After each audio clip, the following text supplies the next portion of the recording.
आप सबको मेरा नमस्कार। Today we will discuss the features of Indian constitution. अगर हम इंडियन कॉन्स्टिट्यूशन की बात करें तो 26 नवंबर 1949 को कॉन्स्टिट्यूशन रेडी हो गया और 26 जनवरी 1950 को इसको लागू कर दिया गया। Dr. Ambedkar was the chairman of the drafting committee of the Constitution, and Dr. Sachidanand was president of the Constituent Assembly in the beginning. But after some time, Dr. Rajinder Prasad was permanently elected the president of the Constituent Assembly. जो 26 of November है, it is celebrated as Constitution Day and 26 January is celebrated as Republic Day. तो ये एक अनोखा संविधान है जिसका निर्माण करने से पहले डॉक्टर बी.आर. अम्बेडकर जी ने अलग अलग जो देशों के संविधान थे उनकी स्टडी की, कमेटीज बनाई और डिफरेंट जो स्कॉलर्स थे उनको दूसरे देशों के संविधानों का एनालिसिस करने के लिए वहां पे भेजा और उसके बाद इस संविधान का निर्माण किया गया। सो हमारा संविधान, क्योंकि हम एक बड़ी अलग तरह की सिचुएशन से बाहर आए थे, तो हमारे देश को एक अलग तरह के संविधान की जरूरत थी उस टाइम के अकॉर्डिंग, जो social, economic and political conditions थी। तो ये एक अलग किस्म का जो संविधान है उसका निर्माण किया गया। अगर हम इसके फीचर्स की बात करें तो इसका पहला फीचर है कि ये रिटन कॉन्स्टिट्यूशन है। अमेरिका की तरह या और कई कंट्रीज की तरह हमारे पास भी रिटन कॉन्स्टिट्यूशन है और इसमें पूरी डिटेल में जो चीजें हैं उनको डिफाइन किया गया है, जो डिफरेंट कॉन्सेप्ट हैं उनको डिफाइन किया गया है। इसके अलावा ये जो है, this is one of the lengthiest constitution of the world. ये दुनिया का सबसे लंबा संविधान है, क्योंकि जब संविधान बना तो इसमें 395 आर्टिकल्स थे, 12 शेड्यूल थे और इसमें 22 चैप्टर्स थे। टाइम के साथ साथ इनमें और भी एडिशन हुई है और आर्टिकल्स और चैप्टर्स जो हैं वो उनमें और ज्यादा बढ़ोतरी भी हुई है। तो ये दुनिया का सबसे जो लंबा संविधान है। आप किसी भी संविधान के साथ कंपैरेटिव स्टडी करके देख लें, आपको पता चल जाएगा कि इंडियन कॉन्स्टिट्यूशन जो है वो लेंथलेस कॉन्स्टिट्यूशन है। अगर हम संविधान की नेचर की बात करें तो हमारा संविधान फ्लेक्सिबल भी है और रिजिड भी है। बिल्कुल सही है, हमें भी ऐसे ही होना चाहिए। अगर जरूरत पड़े तो फ्लेक्सिबल हो जाना चाहिए, अगर जरूरत पड़े तो हमें रिजिड हो जाना चाहिए। तो हमारा संविधान भी जो है वो सिचुएशन के अकॉर्डिंगली कुछ उसमें जो परिवर्तन है वो फ्लेक्सिबल तरीके से किए जा सकते हैं और कुछ परिवर्तन जो है वो रिजिड तरीके से किए जा सकते हैं।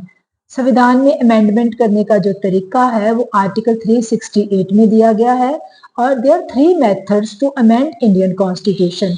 One is the by simple majority of parliament, second है बाय 2/3 मेजोरिटी ऑफ पार्लियामेंट और थर्ड है बाय हाफ स्टेट्स। जैसे इंडिया में जितनी भी स्टेट्स हैं उनका जो हाफ है उनका अप्रूवल लेना जो वो जरूरी है। मतलब जैसे पार्लियामेंट ने किसी स्टेट का नाम चेंज करना है, कोई उसकी बाउंड्रीज में तब्दीली करनी है, तो वो सिंपल तरीके से की जा सकती है, सिंपल मेजोरिटी से।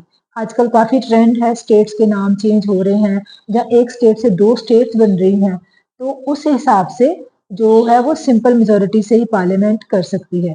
लेकिन कुछ ऐसी अमेंडमेंट्स है जिनको करने के लिए उनको 2/3 मेजोरिटी चाहिए और प्लस उनको स्टेट्स की भी अप्रूवल चाहिए। इस तरह हमारा कॉन्स्टिट्यूशन जो है it is a mixture of flexibility and rigidity. ये लचकीला भी है और कठोर भी है। उसके बाद आएगा जो हमारे देश का संविधान है, it is the supreme law of the land. बिल्कुल अमेरिका के संविधान की तरह इट मीन्स कि no one is above the constitution, whether he is prime minister, president और चीफ मिनिस्टर और एनी मिनिस्टर। संविधान के ऊपर कोई भी नहीं है और ऐसा कुछ भी नहीं किया जा सकता, ऐसा कोई कानून, ऐसा कोई ऑर्डर इशू नहीं किया जा सकता जो कि संविधान के अनुसार ना हो। तो this is the supreme law of the land. इसके बाद है कि our constitution is based on 5 principles. One is it is based on the principle of sovereignty, based on the principle of socialism, principle of secularism, democratic है और साथ में ये Republic भी है। ये 5 सिद्धांत है। इन 5 सिद्धांतों का वर्णन हम नेक्स्ट क्वेश्चन, जब हम प्रियम्बल का क्वेश्चन करेंगे तो उसमें मैं आपको सब बताऊंगी कि इसका मीनिंग क्या है, डिटेल में हम डिस्कस करेंगे। अभी हम बेसिक फीचर्स कर रहे हैं तो आई थिंक इतना ही आपके लिए इनफ है। तो ये 5 जो हैं हमारे संविधान के बुनियादी सिद्धांत हैं। हमारा जो संविधान है, मैंने स्टार्टिंग में बताया है कि इसके लिए डॉक्टर बी आर अम्बेडकर ने कमेटीज का गठन किया था और अलग-अलग देशों के संविधानों का एनालिसिस किया था। तो वहाँ से जो दूसरे संविधान है, उनसे काफ़ी कुछ हमने सीखा और उनको अपने संविधान में के अंदर इंक्लूड करने की कोशिश की है। जैसे कि जो फंडामेंटल राइट्स हैं, जो हमारा जुडिशियल सिस्टम है, तो ये किससे मैच करता है? अमेरिकन जुडिशियल सिस्टम से और उनके फंडामेंटल राइट्स से। तो ये हमने यूएसए के कॉन्स्टिट्यूशन से बोरो किए हैं। और जो हमारा पार्लियामेंट्री सिस्टम है, जो रूल ऑफ लॉ है, वो इंग्लैंड के संविधान से ड्रॉ किया है, वहाँ से इंस्पायर हुआ है। इसी तरह से जो director principles of state policy हैं, वो आयरलैंड के संविधान से लिए गए हैं। जो हमारा फेडरल सिस्टम है, वो अमेरिका के साथ मैच नहीं करता है, वो कनेडियन कॉन्स्टिट्यूशन से इंस्पायर हुआ है। इस तरह से जो इसमें डिफरेंट कॉन्सेप्ट हैं, वो डिफरेंट कॉन्स्टिट्यूशन से इंस्पायर हुए हैं और हमारे संविधान में उनको शामिल किया गया है। हमारे संविधान का नेक्स्ट फीचर है फंडामेंटल राइट्स। किसी भी संविधान में फंडामेंटल राइट्स का इंक्लूड किए जाना बहुत ज़रूरी है, क्योंकि फंडामेंटल राइट्स के साथ ही किसी भी नागरिक का जो है वो कल्याण हो सकता है। तो हमारे इस संविधान में भी आर्टिकल 12 से लेकर आर्टिकल 35 तक फंडामेंटल राइट्स को इंक्लूड किया गया है। In the beginning there were 7 fundamental rights, but after some time the right to property जो है उसको लीगल राइट में जो है वो कन्वर्ट कर दिया गया। तो आज हमारे जो कॉन्स्टिट्यूशन है उसमें 6 राइट्स हैं। Right to equality, right to freedom, right against exploitation, right to religious freedom, and cultural and educational rights, and right to constitutional remedies. मैं हिंदी में भी एक्सप्लेन कर देती हूँ। समानता का अधिकार, स्वतंत्रता का अधिकार, शोषण के विरुद्ध अधिकार और धार्मिक सुरक्षा का अधिकार, जो धार्मिक स्वतंत्रता का अधिकार कह सकते हैं, और सांस्कृतिक और शिक्षक अधिकार, और लास्ट में है संवैधानिक उपचारों का अधिकार। तो 6 अधिकार हैं जिनका संविधान में जो है वो वर्णन किया गया है। और ये जो अधिकार हैं दे आर जस्टिशिएबल। इसका मतलब है कि अगर हमारे अधिकारों की वायलेशन होती है, then we can knock at the door of the court. तो हम अदालत में जा सकते हैं। अगर हमें संविधान अधिकार देता है तो हमारी कुछ जिम्मेवारियां भी हैं, हमारी कुछ रिस्पॉन्सिबिलिटीज भी हैं। जब संविधान लागू हुआ तो संविधान का जो निर्माण करने वाले थे उन्होंने सोचा कि इसमें ड्यूटीज को इंक्लूड करने की क्या जरूरत है। इंडियन नागरिक तो बहुत समझदार हैं, जे अगर इनको अधिकार दिए गए हैं तो जो अपनी ड्यूटीज को भी बहुत सही तरीके से अबे करेंगे। लेकिन ऐसा हुआ नहीं, हम लोगों की नालायकी की वजह से। तो उनको फिर इसमें जो ड्यूटीज थी उनको भी इंक्लूड करना पड़ा। तो 1976 में 42nd अमेंडमेंट की गई और इंडियन कॉन्स्टिट्यूशन में 10 ड्यूटीज जो थी उसको इंक्लूड किया गया, जैसे कि to respect your national flag, to respect your national anthem and have a scientific temperament. इस तरह की 10 ड्यूटीज जो थी वो इंक्लूड की गई। तो आप भी इन छोटी छोटी चीज़ों को जानने की कोशिश करें कि हमारी ड्यूटीज क्या है, हमारा नेशनल एंथम क्या है, हमारा नेशनल सॉन्ग क्या है। स्टूडेंट्स को कई बार बहुत स्मॉल सी चीज़ें भी पता नहीं होती हैं, तो आप इन सबको इस बारे में भी जरूर पढ़ें कि हमारे देश का नेशनल एनिमल क्या है, नेशनल बर्ड क्या है, हमारे देश का फ्लैग किसने डिज़ाइन किया था। वो सारी बेसिक चीज़ें भी आपको पता होनी चाहिए। तो उसके बाद एक और फंडामेंटल ड्यूटी इंक्लूड की गई हमारे संविधान में। ईयर 2002 में 86th अमेंडमेंट की गई और जिसमें 11th ड्यूटी को इंक्लूड किया गया कि जो पेरेंट्स हैं उनकी भी एक ड्यूटी बनती है कि वो अपने बच्चों को एजुकेट करें। So fundamental rights and fundamental duties are related to each other. अगर मुझे अपने अधिकार का पता है तो मुझे आपके अधिकार का भी पता होना चाहिए। आप अपनी ड्यूटी करेंगे तो मुझे मेरा अधिकार मिलेगा, मैं अपनी ड्यूटी करूंगी तो आपको आपका अधिकार मिलेगा। तो हमें एक दूसरे की रिस्पेक्ट करनी है और अपने फंडामेंटल राइट्स और ड्यूटीज दोनों का ही ख्याल रखना है। सिर्फ हक के लिए नहीं लड़ना है, अपनी ड्यूटीज के ऊपर भी जोर देना है। हमें तभी हमारे जो राइट्स हैं वो मिल सकते हैं। नेक्स्ट भी इसी से मिलता जुलता है, वो है directive principles of state policy. इसके नाम से क्लियर है कि जो स्टेट्स हैं, जब संविधान बना तो उसमें स्टेट्स को डायरेक्शन दी गई कि वो अपनी कैपेसिटी और कैपेबिलिटी के अकॉर्डिंग जो इसमें सिद्धांत दिए गए हैं उनको लागू करने की कोशिश करें। ये सिद्धांत संविधान के आर्टिकल 35 से लेकर 51 तक जो है इनको इंक्लूड किया गया है।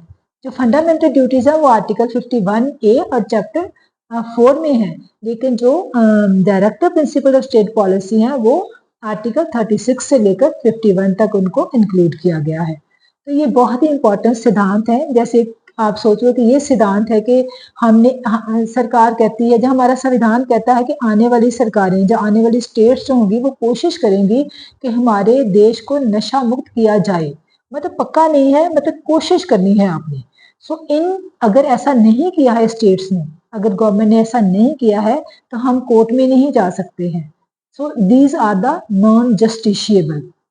Fundamental rights are justiciable, but directive principle of state policy are non-justiciable.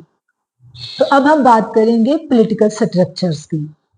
India में भी ब्रिटेन की तरह पार्लियामेंट्री फॉर्म ऑफ गवर्नमेंट को एस्टेब्लिश किया गया है। आपको क्लियर हो गया होगा कि पार्लियामेंट्री फॉर्म ऑफ गवर्नमेंट क्या है। where there are close relationship between the executive and the legislature, that is a parliamentary form of government, and where there are two heads. One is a head of the state and another one is a head of the government. One head is a nominal head and another head is a real head. अगर हम Indian president को देखें तो वो nominal head है, उनको संविधान सारी पावर्स दे रहा है लेकिन वो उनका प्रयोग अपनी मर्जी से नहीं कर सकते हैं। तो उनकी पावर का प्रयोग जो करेगा वो होगा रियल हेड, और वो कौन है? हमारे देश के प्राइम मिनिस्टर और उनकी कैबिनेट। सो पार्लियामेंट में दो तरह के हेड हैं, nominal head and real head.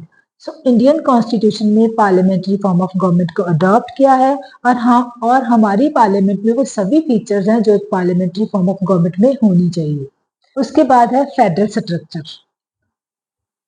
अब मैंने आपको बताया था कि दो तरह के स्ट्रक्चर होते हैं, या तो आप फेडरल को अडॉप्ट कर लो या फिर आप यूनिटरी स्ट्रक्चर को अडॉप्ट कर लो। लेकिन इंडिया ने क्या किया है? इंडिया ने दोनों को मिक्स कर दिया है। उन्होंने देखा कि कुछ पॉजिटिव पॉइंट्स फेडरल में है और कुछ पॉइंट्स जो हमें सूट करते हैं वो यूनिटरी फॉर्म ऑफ गवर्नमेंट में है, तो दोनों को ही जो है वो हमारे संविधान में शामिल कर दिया गया। अगर हम रिटन कॉन्स्टिट्यूशन देखें, powers are distributed between the center and the state government and there are two types of government। तो इससे क्लियर होता है कि इंडिया में फेडरल स्ट्रक्चर को अडॉप्ट किया गया है। लेकिन कुछ ऐसे कॉन्सेप्ट हैं जिन्हें देख के लगता है कि इंडिया में फेडरल स्ट्रक्चर नहीं है, इंडिया में तो यूनिटरी फॉर्म ऑफ गवर्नमेंट है। जैसे कि नागरिकों के पास सिंगल नागरिकता है, सिंगल सिटीजनशिप है, सिंगल हमारा कॉन्स्टिट्यूशन है, सिंगल हमारा जुडिशियल सिस्टम है, और सेंट्रल गवर्नमेंट के पास as compare to state governments more powers है। इसका मतलब है कि इंडिया में तो यूनिटरी सिस्टम हुआ, लेकिन ऐसा नहीं है। इंडिया के कुछ पार्ट्स जो है वो फेडरल और कुछ यूनिटरी, मतलब दोनों को मिक्स करके जो है वो स्ट्रक्चर तैयार किया गया है, और ये समय की डिमांड के मुताबिक जो है वो ऐसा सिस्टम जो है वो अडॉप्ट किया गया है।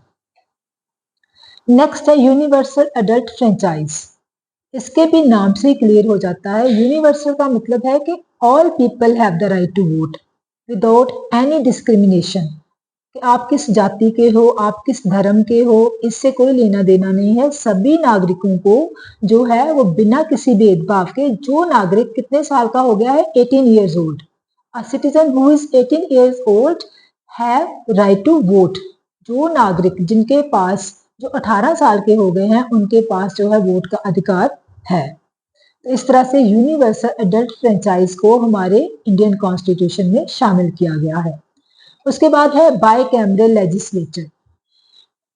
इंडियन कॉन्स्टिट्यूशन में भी पार्लियामेंट्री फॉर्म ऑफ गवर्नमेंट को अडॉप्ट किया गया है, और बाकी देशों की तरह हमारे देश में भी संसद के दो सदन हैं। एक का नाम है लोकसभा और दूसरा है Rajya Sabha. Lok Sabha is a lower house and Rajya Sabha is a upper house.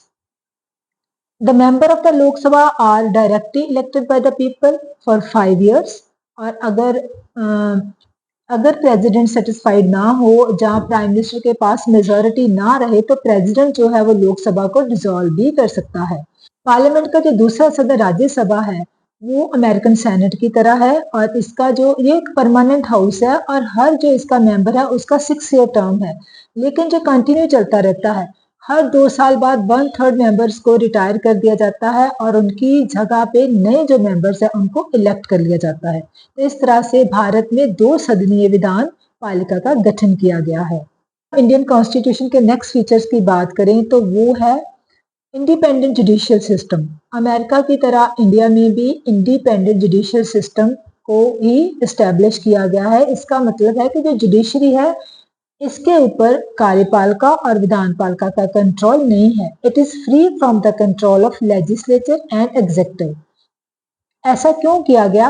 क्योंकि जो जुडिशरी है वो लोगों को न्याय देती है, संविधान की रक्षा करती है और लोगों के अधिकारों की रक्षा करती है।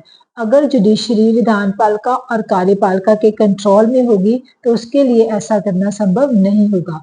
तो हमारी जुडिशरी को एक तो है कि उसको पावर्स जो है काफी दी गई हैं, दूसरा है हमारे इधर सिंगल जुडिशियल सिस्टम है। इसका मतलब है कि हमारे सेंट्रल लेवल पे जो एक ही सुप्रीम कोर्ट है। अमेरिका में तो स्टेट्स की अपनी सुप्रीम कोर्ट है और एक फेडरल सुप्रीम कोर्ट है, लेकिन इंडिया में सिर्फ एक ही सुप्रीम कोर्ट है। अगर हम नीचे वाले स्तर पे देखें तो वहाँ पे डिस्ट्रिक्ट कोर्ट्स हैं, फिर आ जाती हैं हाई कोर्ट्स और उसके बाद सुप्रीम कोर्ट। सबसे पहले आप डिस्ट्रिक्ट कोर्ट में अपना केस फाइल कर सकते हो, उसके बाद उसके अगेंस्ट अपील हाई कोर्ट में हो सकती है और फिर सुप्रीम कोर्ट में। हाँ, ये केस की नेचर पे डिपेंड करता है। कुछ ऐसे केस हैं जो हम डायरेक्टली फाइल कर सकते हैं सुप्रीम कोर्ट में। तो इस तरह से सुप्रीम कोर्ट को काफी पावर दी गई है और अमेरिकन जुडिशरी की तरह इसके पास भी जुडिशियल रिव्यू की पावर है। जुडिशियल रिव्यू का मतलब है कि अगर कोई ऐसा कानून है किसी को लगे कि ये ठीक नहीं है, अधिकारों को वायलेट कर रहा है, तो उसको हम जहाँ संविधान के अगेंस्ट है तो उसको सुप्रीम कोर्ट में चैलेंज किया जा सकता है और जो सुप्रीम कोर्ट है उसकी वैलिडिटी को चेक करती है कि क्या वाकई ये कानून जो है वो इलीगल तो नहीं है। अगर उसे ऐसा कुछ लगे, अपनी पावर ऑफ जुडिशियल रिव्यू का प्रयोग करके वो उसको इलीगल जो है वो डिक्लेयर कर सकती है। बाकी हमने कर ही लिया था कि इंडियन कॉन्स्टिट्यूशन में सिंगल सिटीजनशिप है नागरिकों की। सभी नागरिकों के पास एक ही नागरिकता है और वो है भारतीय नागरिकता। और हमारे देश का एक ही संविधान है। अमेरिका की तरह 2 संविधान नहीं है, तो पूरे देश का एक संविधान है। लिबरल डेमोक्रेसी भी हमारे इंडिया में है, जैसे अमेरिका में है और इंग्लैंड में है, और जिसमें नागरिकों को अधिकार दिए जाते हैं, वो अपनी रिप्रेजेंटेटिव को चुनते हैं। वो सारा कुछ जो है हमारे संविधान में भी इंक्लूड किया गया है। So there are so many features of the Indian Constitution, but we have just discussed the basic features of Indian Constitution, जो आपके लिए जानना बहुत जरूरी है। इसके अलावा आप और भी फर्दर स्टडी करें, डिटेल में जाएं, सेल्फ स्टडी करें और इंडियन कॉन्स्टिट्यूशन को समझने की आप कोशिश करें। तो जाते जाते आपसे गुजारिश है कि आप मेरे चैनल को लाइक करें, कमेंट जरूर करें और सब्सक्राइब भी करें। Thank you so much for watching this video.